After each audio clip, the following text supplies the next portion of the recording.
Well, Naftali Bennett is travelling to Egypt in the first official visit by an Israeli Prime Minister in a decade.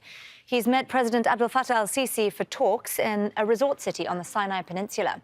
Let's bring in Harry Fawcett. He's across this for us from West Jerusalem. Harry, this is obviously a significant meeting for a very important relationship. Plenty for the two men to talk about. So what's likely to be top of the agenda today?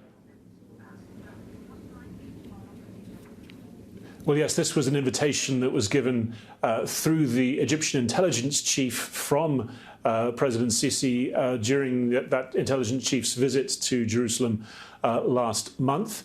And it is one which has seen the Egyptians roll out the red carpet, or more accurately, the Israeli flag. There are pictures of the two men sitting together, Naftali Bennett in front of an Israeli flag, unlike what took place 10 years ago with Benjamin Netanyahu. There's obviously a real effort here from the Egyptians to show that they are trying to build on and cement this relationship in a more public way than usual. There's some analysis here that is because they want to demonstrate to the Americans their concern potentially about changes in the foreign policy towards Egypt from the Biden administration. Egypt is the second biggest recipient of US military aid in the world, so being friendly with the biggest recipient in this public way presumably makes sense on that front.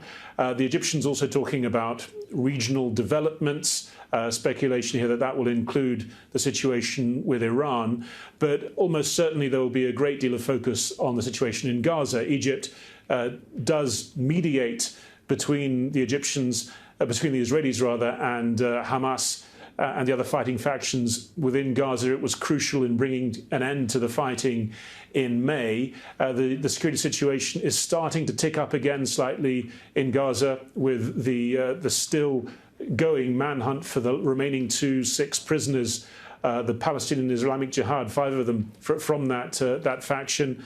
And there have been rockets fired out of Gaza in recent days, Israeli airstrikes as well, at a time when the Israeli Foreign Minister Yair Lapid is talking about a new policy towards Gaza. Egypt very much crucial in any changes on that front as well. So those are the sorts of things that will be talked about, but a lot of it is as well as about a public show that this relationship is sort of alive and kicking. And already we've seen some other things happening as a result of that. The Egyptian national airline will be running 4 flights a week to Tel Aviv from next month. And there have been tourist restrictions lifted for more Israelis to go into the Sinai Peninsula as well. So a couple of concrete achievements being announced already. Harry Fawcett there following that meeting for us from West Jerusalem. Thank you, Harry.